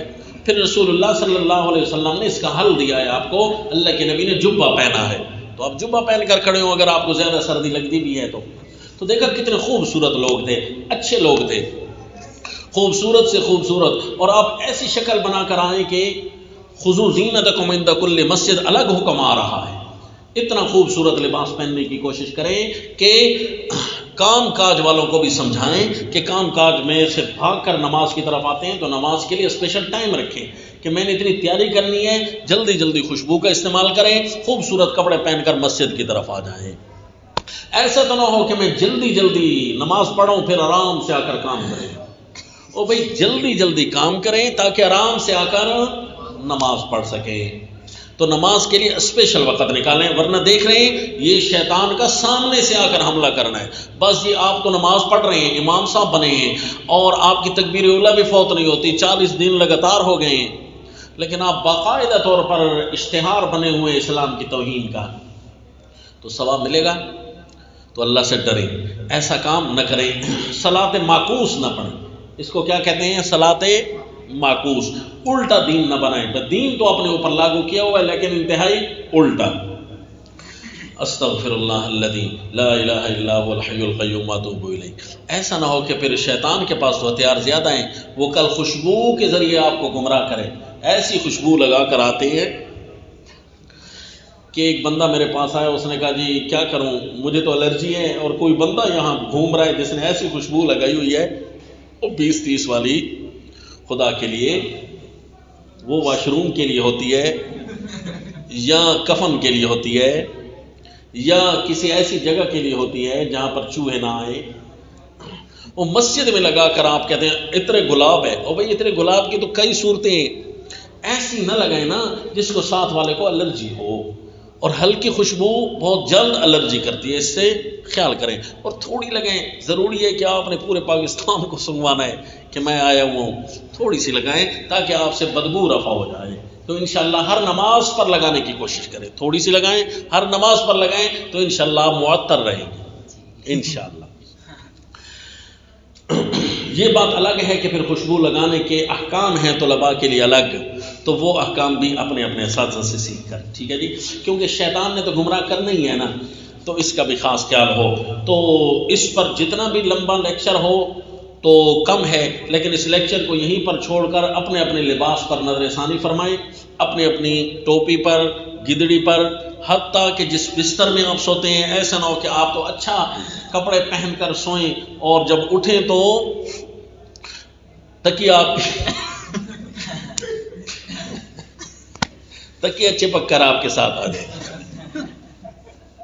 پھر آپ کی اس ٹوپی کا کیا فائدہ جس تکیے نے آپ کو خراب کرنا ہے۔ تو بستر پر، حتیٰ کہ جہاں بیٹھیں وہاں بیٹھنے کا انتظام اچھا کریں۔ اگر کوئی ایسی چیز ہے کہ آپ کے کپڑے صحیح سالم نہیں رہ سکتے، ایسی جگہ پر آپ جا رہے ہیں، پھر بھی کوشش کریں کوئی چادر وغیرہ اپنے ساتھ رکھیں، نیچے بچھا لوں گا، اوپر بیٹھ جاؤں گا، تاکہ مجھے دیکھ کر کم از کم اسلام سے کوئی متنفر نہ ہو۔ میری اپنی کمزوری پہلے تھوڑی ہے کہ مجھے دیکھ کر پھر کوئی اسلام کو گالیاں دینے لگ جائے کہ مولوی ہوتے اسی طرح ہیں، قرآن والے ہوتے اسی طرح ہیں جی، تو اس لیے احترام فرمائے جی۔ ذالک من آیات اللہ یا بنی آدم، آیت نمبر 3 یہ پھر آ گئی۔ اب شیطان کا ومن خلفہم، پچھلی طرف سے آ کر حملہ کرنا کیا ہوتا ہے؟ سامنے سے آ کر حملہ کرنا تو سمجھ آ گئی نا کہ لباس التقویٰ کو چھیڑے گا اور لباس ظاہر کو چھیڑے گا، ظاہری اور باطنی دونوں لباسوں کو چھیڑے گا۔ اور اس کے اندر مونچھیں تو نہیں آتی نا، مونچھوں اور داڑھی کی سیٹنگ تو اس میں نہیں آتی نا۔ اور بھائی خیال کریں، اگر یہ لباس ہے تو یہ بھی ایک لباس ہے جو اللہ نے بالوں کی شکل میں آپ کو دیا ہوا ہے، اس نے آپ کے سر کو ڈھانکا ہوا ہے، اس نے آپ کے منہ کو ڈھانکا ہوا ہے، لیکن اتنا پتہ چلے کہ یہاں سے منہ شروع ہو رہا ہے اور یہاں پر آ کر ختم ہو رہا ہے، اتنی زیادہ مونچھ نہ ہو کہ منہ کا ہی پتہ نہ چلے کہ اس کو ڈھونڈنا پڑے۔ دیکھیں جی ان شوارب کو کاٹ کر خوبصورت سے خوبصورت ڈیزائن، ضروری نہیں ہے کہ وہ آپ کا ہی مرغوب ڈیزائن ہو، کیونکہ بعض اوقات بندوں کو اپنے گناہ بھی سلیکٹ کرتے ہیں، ڈیزائن کو، بندہ گناہ گار ہوتا ہے اور جس ڈیزائن کو وہ سلیکٹ کرتا ہے دوسروں کے لیے وہ برا ہوتا ہے۔ تو کسی ماہر سے پتہ کریں جو ڈیزائنر ہو، یا جبلتاً کوئی ہوتے ہیں ایسے، ان سے پوچھ لے کہ مجھے کیسے رخ رکھنا ہے۔ آپ ایسا نہ ہو کہ اتنی ایسی عجیب مونچھیں رکھ لیتے ہیں کہ عمر سے بھی 10 سال بڑے لگتے ہیں۔ تو مونچھیں اور داڑھی کی خوبصورت سیٹنگ ہونی چاہیے جی، تو یہ بھی لباس میں آئے گا۔ آگے دیکھیں جی، یا بنی آدم، آئندہ مسجد میں آ کر اسلام کی توہین نہ کروائیں، خوبصورت سے خوبصورت، بس یہ خیال کریں آپ کو کوئی دیکھ کر آپ کے شوق میں دین میں داخل ہو، آپ یہ کہہ سکیں اپنے اللہ کو کہ مجھے دیکھ کر کم از کم 1-2 آئے ضرور ہوں گے میرے اللہ، مجھے دیکھ کر کوئی دین سے متنفر نہیں ہوا ہوگا، مجھے معاف فرما۔ تو یہ اپنی دعاؤں میں آپ کہہ سکتے ہیں یا بنی آدم۔ باقی رہ گیا تکبر، تکبر تو بری چیز ہے نا، اور فخر، تکبر یہ تو بری چیز ہے، خوبصورتی کی وجہ سے تکبر میں مبتلا نہیں ہونا، یہ بات الگ ہے، لیکن تکبر کے خطرے سے خوبصورتی کو بھی نہیں چھوڑنا، بدصورتی میں مبتلا نہیں ہونا۔ من حرم زینت اللہ، اللہ کریم ڈانٹ رہے ہیں۔ اسی طرح من ذا الذی یشفع عندہ، اسی طرح اللہ کریم فرمائیں گے، الفاظ مبارک کی طرف غور کریں گے، یا بنی آدم لا یفتننکم الشیطان کما اخرج ابویکم من الجنہ ینزع عنہما لباسہما لیریہما سوآتہما انہ یراکم ہوا وقبیلہ من حیث لا ترونہم۔ پیچھے سے حملہ کون کرتا ہے؟ وہی جو چھپ کر وار کرنا چاہے، اس کو کہتے ہیں پیچھے سے حملہ کرنا۔ تو چونکہ شیطان ہمیں نظر نہیں آتا تو اس لیے اس کے بہت سارے وار ایسے ہوں گے جو یوں سمجھو کہ پچھلی سائڈ سے آ کر وہ حملہ کرنے والے ہیں۔ تو دیکھا انہو یراکم ہوا وقبیلہ اسی لفظ کے ساتھ آیا، لگتا یہی ہے کہ وہ من خلفہم پر یہ مترتب ہے۔ اچھا جی، کیا مطلب ہے کہ آپ دین کے سیدھی راہ پر چل رہے ہیں، سامنے سے آپ کو گمراہ نہیں کر سکا الحمدللہ، لیکن پیچھے سے آ کر آپ کو گمراہ کر لے گا، آپ کے ساتھ چپک جائے گا۔ آپ تو صراط مستقیم پر چل رہے ہوں گے، حقیقت یہ ہے کہ پیچھے سے شیطان بھی چپکا ہوا ہے۔ کیا مطلب شیطان کے چپکنے کا؟ یہ مطلب ہے جی کہ یا بنی آدم لا یفتننکم الشیطان، اے بنی آدم تمہیں فتنے میں نہ ڈال دے شیطان، کما اخرج ابویکم من الجنہ، فتنے میں ڈالنا کیسے ہوتا ہے؟ جیسا کہ تمہارے والدین کو اس نے جنت سے نکلوانا چاہا۔ کیا مطلب؟ ینزع عنہما لباسہما، یہ اس لیے نکلوانا چاہا تاکہ ان سے ان کا لباس اتروائے، لیریہما سوآتہما، تاکہ ان کو دکھائے ان کی شرمگاہیں یا ان کے چھپے حصے۔ یہ شیطان نے پوری کوشش کی ہے۔ یہ الگ بات ہوئی کہ شیطان اپنے مقصد میں کامیاب تو نہ ہوا، جس چیز کی چاہت نہیں تھی وہ ہو گئی۔ شیطان چاہتا تھا کہ یہ گناہ گار ہو کر نکلے، لیکن انبیاء تھے جی، وہ گناہ گار نہیں ہوتے، انہوں نے تو شیطان کو دھتکار دیا، لیکن کیس تو اس پر بنا نا، کما اخرج ابویکم، کسی گناہ کا وسوسہ ڈالنے پر شیطان پر کیس بن جاتا ہے۔ میاں بیوی کو جھگڑا کروائے گا، طلاق دلوانے کا وسوسہ ڈالے گا، وہ بے شک طلاق دیں یا نہ دیں اس پر کیس بن جائے گا۔ سمجھا جی؟ انہو یراکم، اللہ وہ کیسے آ کر وسوسے ڈالے گا فتنوں والے؟ فرمایا ایسے انداز سے ڈالے گا جس طرح کو چھپا دشمن وار کرتا ہے۔ انہو یراکم ہوا وقبیلہ من حیث لا ترونہم، وہ تمہیں دیکھتا ہے، وہ تمہیں بھی دیکھتا ہے، وہ اور اس کی سارا قبیلہ، من حیث لا ترونہم، جہاں سے تم اسے نہیں دیکھ سکتے۔ بہت ساری چیزیں ہمارے سامنے موجود ہیں لیکن ہم اسے نہیں دیکھ سک رہے ہوتے۔ مثلا کسی کے بینائی کمزور ہونا، دور والی چیز نظر نہیں آتی، جب جس کی بینائی ٹھیک ہونا اسے دور والی چیز نظر آتی ہے، حالانکہ وہ سامنے موجود ہے۔ اس کا مطلب ہے چیز تو موجود ہے، نہ دیکھنا ہمارے اپنی آنکھوں کا مسئلہ ہے۔ تو اسی طرح بہت سارے رنگت ایسے ہیں جو اللہ کریم نے ہماری نظروں میں نہیں ڈالے۔ جانور ان کو پہچان لیتے ہیں، ہم ان کو نہیں پہچان سکتے۔ کئی رنگ ایسے ہیں، جب رنگ ایسے ہیں، اب ہوا یہاں چل رہی ہے نا، لیکن ہم ہوا کو نہیں دیکھ سکتے، آکسیجن چل رہی ہے لیکن ہم اس کو نہیں دیکھ سکتے۔ تو اسی طرح وہ موجود ہیں، وہ ایسا کوئی لطیف جسم ہے کہ ہماری آنکھیں ان سے کراس ہو جاتی ہیں، پتہ نہیں چلتا کہ یہ کھڑا ہے کہ نہیں کھڑا۔ عین ممکن ہے کئی آئے ہوئے ہیں وہ دورہ تفسیر پڑھنے کے لیے، وَأَنَّا مِنَّا الْمُسْلِمُونَ، تو اے ممکن ہے جی انہو یراکم وقبیلہ من حیث لا ترونہم، بڑے جنات آئے ہوئے ہوں تو چھوٹے جنات کیوں نہیں آئیں گے؟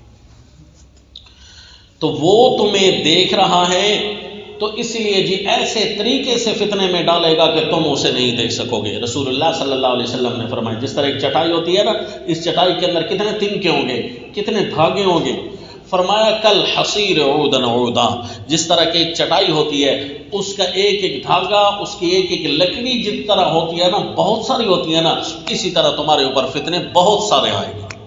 گھر کے فتنے، باہر کے فتنے، بیوی کے فتنے، اولاد کے فتنے، اسی طرح والدین کی طرف سے آزمائشیں، بھائی بہنوں کی طرف سے آزمائشیں، اسی طرح جب باہر آئیں گے تو آپ کو اپنے محکمے کی آزمائشیں، اپنے ہم نشین کی طرف سے آزمائش، ریڑھی چلاتے ہیں تو گاہکوں کی طرف سے آزمائش، ہر طرح سے تمہارے پاس آزمائش آئے گی، اور وہ آزمائش وَلَنَبْلُوَنَّكُمْ بِشَيْءٍ مِّنَ الْخَوْفِ وَالْجُوعِ اور یا ایھا الذین آمنوا لَيَبْلُوَنَّكُمُ اللَّهُ بِشَيْءٍ پر عرض کی جا چکی ہیں کہ وہ آزمائشیں آپ پر کتنے رنگوں کی آئے گی۔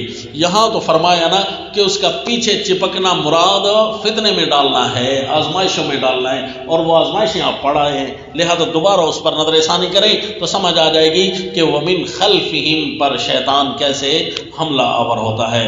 اللہم حفظنا من، جو اعتراف کرتا رہے اپنی کمزوریوں کا اپنے اللہ سے، انما اشکو بسی وحزنی الی اللہ، اور آیات اللہ کو سامنے سے نہ ہٹنے دے، نہ اپنے مرشد کے کہنے پر، نہ اپنے استاد کے کہنے پر، نہ اپنے امیر کے کہنے پر، نہ اپنے پیر کے کہنے پر۔ امیر امیر ہے، خدا نہیں، پیر پیر ہے، خدا نہیں، رسول نہیں، جی استاد استاد ہے، پر اس کو ربوبیت کا درجہ ہم نہیں دے سکتے، جی۔ تو فرمایا اِنَّا جَعَلْنَا الشَّيَاطِينَ أَوْلِيَاءَ لِلَّذِينَ لَا يُؤْمِنُونَ، تسلی آ گئی آیات اللہ کے ساتھ، ہم نے بنایا ہے شیطانوں کو دوست، لِلَّذِينَ لَا يُؤْمِنُونَ، ان کو جو آیتوں پر ایمان نہیں لاتے، جن کے سامنے ان کے فلاں حضرت بڑے ہیں، آیت بڑی نہیں ہے، فلاں فتویٰ بڑا ہے، آیت بڑی نہیں ہے، فلاں نے جو فرمایا آیت بڑی نہیں ہے۔ او بھائی، جہاں آیت بیان کرنی ہوتی ہے نا وہاں آیت بیان کریں، بزرگ دلیل نہیں ہوتے، بزرگ تائید ضرور ہے، تائید اگر ہیں تو ٹھیک ہے، ورنہ دلیل کتاب اللہ سے چلے گی۔ للذین لا یؤمنون، اگر اس کو آیتوں پر ایمان نہ ہو تو شیطان اولیاء بن جاتے ہیں، اور حدیث پاک میں آیا نا جہاں قرآن نہ ہو وہاں شیطان ہوتا ہے، جہاں قرآن نہ ہو۔ وَإِذَا فَعَلُوا فَاحِشَةً قَالُوا وَجَدْنَا عَلَيْهَا آبَاءَنَا وَاللَّهُ أَمَرَنَا بِهَا قُلْ إِنَّ اللَّهَ لَا يَأْمُرُ بِالْفَحْشَاءِ أَتَقُولُونَ عَلَى اللَّهِ مَا لَا تَعْلَمُونَ۔ اچھا جی، دو یا بنی آدم، دو آیتیں پیش کر کے نا دونوں کی تشریح شروع ہو گئی۔ اب پہلی کی تشریح، وَإِذَا فَعَلُوا فَاحِشَةً، جب بھی کرتے ہیں لوگوں کوئی بھی برا کام، قَالُوا وَجَدْنَا عَلَيْهَا آبَاءَنَا، تو دلیل میں اپنے آباء و اجداد کو پیش کرتے ہیں، وَاللَّهُ أَمَرَنَا بِهَا، اور ساتھ یہ بھی جھوٹ بولتے ہیں کہ اللہ نے ہمیں حکم دیا ہے۔ قل، جواب دیجئے، ان اللہ لا یامر بالفحشاء، دوسری بات کا جواب دیا، پہلی کا جواب نہیں دیا کہ تمہارے آباء و اجداد بھی اسی طرح ہوں گے۔ لقد کنتم انتم وآباؤکم فی ضلال مبین، ان اللہ لا یامر بالفحشاء، اللہ تو برے کاموں کا حکم نہیں کرتا۔ اللہ کن کاموں کا حکم کرتا ہے؟ ابھی آپ نے جنت میں تربیت سنی کہ اللہ نے سیدنا آدم علیہ السلام کی کیا تربیت کی، ہر اس چیز کا حکم ہوگا جس میں جسمانی بھی فائدہ ہوگا، روحانی بھی فائدہ ہوگا۔ ہر روحانی وہ امر ہوگا جس میں جسمانی ترقی بھی ہوگی، فائدہ بندوں کا اپنا ہوگا، لیکن عبادت اللہ کی بن جائے گی۔ فائدہ ہمارا عبادت، روزہ ہمارا فائدہ، نماز ہمارا فائدہ، جی، لیکن عبادت اللہ کی بن رہی ہے۔ تو فرمایا قل ان اللہ لا یامر بالفحشاء اتقولون علی اللہ ما لا تعلمون، عورتوں کو بھی سمجھائیں کہ ایسا برقع نہ پہنے کہ برقع پہننے کے بعد محسوس ہو کہ اس سے تو بہتر تھا برقع نہ کرتی۔ برقع ایسا پرکشش ہے کہ خود اتنی انا للہ و انا الیہ راجعون، برقع تو اس لیے تھا نا کہ زینت کو ختم کرنا ہے تاکہ لا یبدین زینتہن، تو اس سے ظاہر ہوا کہ برقع پرکشش نہیں ہونا چاہیے۔ اب اس کا کوئی ایک ڈیزائن نہیں ہے، کوئی بھی ڈیزائن آپ پہن سکتے ہیں، عرب والا ڈیزائن ہو بے شک آپ پہنیں، کسی نے منع نہیں کیا، خواہ مخواہ آپ اپنے اوپر بوجھ نہ لا دیں۔ اگر آپ کو عرب والا برقع خوبصورت لگتا ہے تو وہ رکھیں، لیکن ہو عرب والا، ڈھیلا ڈھالا ہو، پرکشش نہ ہو، اس پر کشیدہ کاری نہ ہو۔ یا آپ کو میاں والی والا اچھا لگتا ہے، یا آپ کو ڈیرہ غازی خان والا اچھا لگتا ہے، یا بہت سارے ڈیزائن ہیں اس کے، تو ضرور پہنیں۔ بعض اوقات یہ ہوتا ہے کہ صرف ایک چادر بھی کافی ہو سکتی ہے، لیکن وہ چادر ہمارے پنجاب والی نہ ہو کہ یہ پرکشش ہے۔ چادر وہ ہونی چاہیے جس طرح کے عرب بدوؤں کو دیکھتے ہوں گے آپ، یا اپنے پختونخوا کے کئی علاقوں میں دیکھا ہوگا، اتنی بڑی چادر ہوتی ہے، نہیں محسوس ہوتا۔ اماں نے بھی وہی پہنی ہوئی ہے اور باجی نے بھی وہی پہنی ہوئی ہے، صاف محسوس ہو کہ اماں باجی بن رہی ہے، تو ایسا برقع تو پرکشش ہے، سمجھا جی؟ تو یہ خاص خیال کریں، جس میں نہ محسوس ہو کہ کون کس انداز کا ہے، بس وہ سمجھو آپ کی زینت ظاہر نہیں ہو رہی۔ قل ان اللہ لا یأمر بالفحشاء، آج کل تو برقعوں کو بھی برقع پہنانا ضروری ہو چکا ہے۔ اتقولون علی اللہ ما لا تعلمون، جب اللہ فحش چیزوں کا حکم نہیں کرتا، اسی لیے تو اللہ نے پردے کا حکم کیا ہے، تو پھر عورت کی آواز کا بھی پردہ ہے۔ عورت کی آواز کا ہی کیا، اس کے پاؤں کے مارنے کا سٹائل، اس پر بھی پردہ ہے۔ ولا یضربن بارجلہن لیعلم ما یخفین من زینتہن، اللہ کو تو پتہ تھا کہ انہوں نے ٹکا ٹک سے بھی کئی شرارت ایجاد کر لینی ہے، تو اس لیے پاؤں کی آواز کا بھی پردہ ہے۔ تو اس وقت تلاوت کرنا قاری عبد الباسط کے سٹائل میں، تو کیا یہ جائز ہوگا جی؟ اور بھائی فلا تخضعن بالقول، وہاں اگر بولنا بھی پڑے نا تو بات میں اتنی شدت تو لائی جائے کہ فوراً اگلے آدمی کو ہوش ٹھکانے آ جائیں کہ وہ کہے فیطمع الذی فی قلبہ مرض، ایسا نہ ہو جو مریض آگے ہو تو اس کو مزید موقع مل جائے، ایسا اس کے ساتھ کرارت سا جملہ بولے سخت، تاکہ یعنی آواز کا بھی پردہ ہے۔ جتنا بھی فحش امور ہے، تو یہ سٹیٹس آج کل ہر دور کے اندر شیطان لے کر آئے گا، یہ موبائل، واٹس ایپ، پھر سٹیٹس، انا للہ و انا الیہ راجعون۔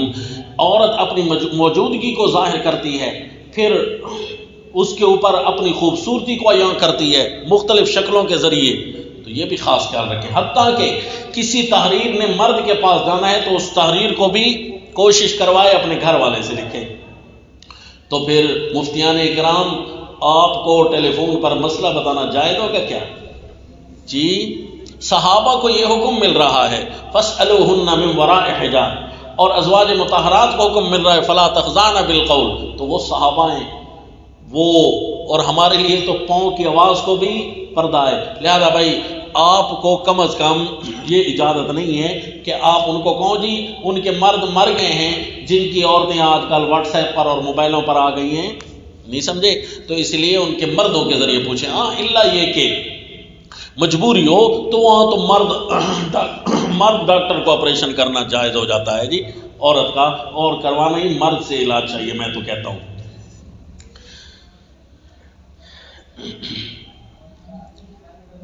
لن یفلح قوما ولوا امرهم امرأة قل ان اللہ لا یأمر بالفحشاء اتقولون علی اللہ ما لا تعلمون۔ بنات کے مدارس پھر مردوں کا پڑھانا، اس کا بھی پھر نظر ثانی فرما لیں جی۔ وَاذْكُرْنَ مَا يُتْلَى فِي بُيُوتِكُنَّ، اس لیے مرد اساتذہ کو اول تو ہم جائز نہیں سمجھتے، اپنا کسی پر بات مسلط بھی نہیں کرتے۔ ہمارے ہاں تو رہائشی مدارس بنانا اور مرد اساتذہ کا پڑھانا یہ جائز نہیں ہے، الا یہ کہ رسول اللہ صلی اللہ علیہ وسلم کا وعظ سننا کرتی تھی نا، تو وہ صرف آنے کی اجازت تھی، ورنہ تو یوں باقاعدہ طور پر تعلیم اور پھر سبق سنانا یہ پھر ٹھیک نہیں ہے، وعظ کے درجے تک اجازت ہے۔ قل ان اللہ لا یأمر بالفحشاء اتقولون علی اللہ ما لا تعلمون، کیا تم اللہ پر ایسی باتیں کرتے ہو جو تمہیں معلوم نہیں ہے؟ کام خود کرو اور ذمہ اللہ کے لگاؤ، واللہ امرنا بہا، جی اللہ نے ہمیں حکم دیا ہے۔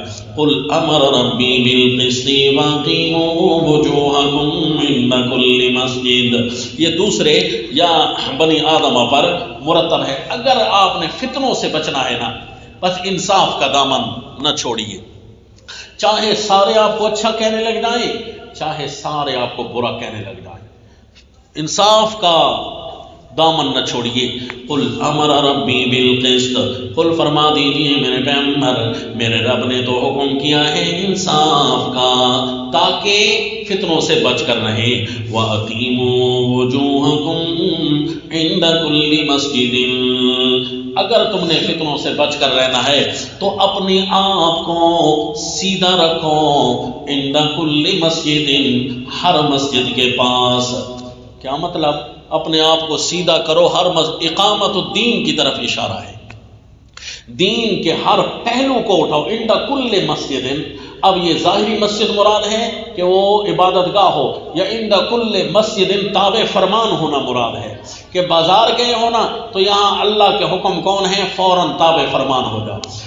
میٹنگ میں اجلاس میں بیٹھے ہونا تو یہاں اللہ کا کیا امر ہے اس کے تابع ہو جاؤ، اس لیے آپس کی لڑائیاں نہیں ہوں گی. قل امر ربی بالقسط واقیموا وجوہکم عند کل مسجد. اور حسن ترتیب دیکھیے قرآن کی، امر ربی بالقسط، یہ تشریح تھی لا یفتننکم کی، اور امر ربی بالقسط کی تشریح ہے واقیموا وجوہکم عند کل مسجد کے ساتھ، اور اس کی تشریح ہے وادعوہ مخلصین لہ الدین. وادعوہ، اور پکارتے رہو اللہ کو ہر حال میں، ہر کال میں. کال کے ساتھ تو بندہ خطاب کرے گا، اللہ کو بلائے گا، اپنے عملوں کے ذریعے بھی اللہ کو بلاؤ. کیسے جی؟ مخلصین لہ الدین. دین سارا کا سارا اللہ کا ہے نا، تو دین سارا کا سارا خالص اللہ کو کر کے جب تم پکارو گے نا، دین اللہ کا، رشتہ داروں کا دین نہیں چلے گا، بدعت کا دین نہیں چلے گا، دین کفر، دین ابی جاہل، دین شرک، دین جمہوریت، دین اساتذہ، دین جماعت، دین امیر، دین فقیر، دین پیر، نہ جی. دین الہی، صرف ایک اللہ کا دین چلے گا. رشتہ دار ناراض ہوتے ہیں تو ہو جائیں، یہاں دین سامنے ہے جی. وَادْعُوهُ مُخْلِصِينَ لَهُ الدِّينَ كَمَا بَدَأَكُمْ تَعُودُونَ. فارمولہ یعنی عمل کا نسخہ تعمیل. کیا جی؟ کہ کیسے ہم کریں یہ سارے کام کا صرف یہی خیال ذہن میں لانے کی دیر ہے، سارے کام ہونے لگ جائیں گے. کما بداکم، جس طرح اللہ نے تمہیں پہلی دفعہ پیدا کیا نا، تعودون، دوسری دفعہ بھی پیدا ہو گے. یعنی ایک دفعہ اللہ کے سامنے تم نے دوبارہ جانا ہے. نسخہ تعمیل آ گیا جی. فریقا ہدا وفریقا حق علیہم الضلالہ. ان دو حملوں کے بعد فریقا ہدا وفریقا حق علیہم الضلالہ، ایک فریق ایسا ہے جس نے راہ پا لی ہے، یا ایک فریق ایسا ہے جس کو اللہ نے راہ سمجھائی ہے اور اس نے سمجھ لی ہے. وفریقا حق علیہم الضلالہ، اور ایک فریق وہ ہے جس پر سچی آ گئی گمراہی. کیوں جی؟ اللہ کی ہدایت کو اس نے لیا جو نہیں ہے تو سچی آ گئی گمراہی. اللہ نے تو پہلے ہی سے فرمایا تھا اتبعوا ما انزل الیکم من ربکم ولا تتبعوا من دونه اولیاء قلیلا ما تذکرون. اللہ نے تو پہلے ہی فرما دیا تھا، لیکن انہم اتخذوا الشیاطین اولیاء، یہ بناتے ہیں شیطانوں کو اپنا دوست، من دون اللہ، اللہ کو چھوڑ کر. یا من دون اللہ کا معنی اللہ کے نیچے نیچے نہیں، اللہ کو بھی اور ان کی بھی، یہ دونوں باتیں غلط ہیں جی. اللہ ہی کی معنی انہم اتخذوا الشیاطین اولیاء من دون اللہ ویحسبون انہم مہتدون، اور وہ سمجھتے ہیں کہ ہم ہیں راہ پر، ہم ہیں ہدایت پر. تو اس کا مطلب ہے جو بھی سمجھتا ہے اپنے آپ کو ہدایت پر، وہ اپنے اوپر نظر ثانی کرے. کہیں نہ کہیں سے انہم اتخذوا الشیاطین اولیاء، شیطانوں کو اپنا دوست بنایا ہوا ہے. مثال کے طور پر سب سے نیک بندے آپ کے ذہن میں کون آتے ہیں جی؟ محدثین، مفسرین، فقہا، یہ سارے کے سارے نیک ہیں. انہم اتخذوا الشیاطین اولیاء، تو یہ بھی اسلامی سود بنائیں گے، اسلامی جمہوریت بنائیں گے. انہم اتخذوا الشیاطین اولیاء، یا کم از کم اتنا بھی نہ ہو، ان ساری چیزوں کو رد بھی کر دیں. اس کے باوجود بھی میں نے کیا کہا تھا، گناہگار آج کل ہم چل رہے ہیں. کیا جی؟ اقامت الدین کا ہر شعبہ ہم نے تو نہیں زندہ کر رکھا، تبھی تو غزہ بن گیا ہے.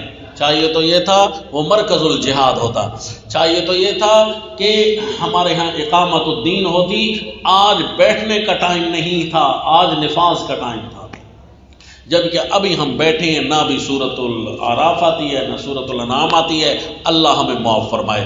انہم اتخذوا الشیاطین اولیاء، موبائل رکھا ہوا ہے نا جی، انہم اتخذوا الشیاطین اولیاء، والدین کے نافرمان ہو، پڑوسیوں کے لیے جہنم بنے ہوئے ہو نا، انہم اتخذوا الشیاطین اولیاء، دیکھ لو، انہم اتخذوا الشیاطین اولیاء من دون اللہ ویحسبون انہم مہتدون۔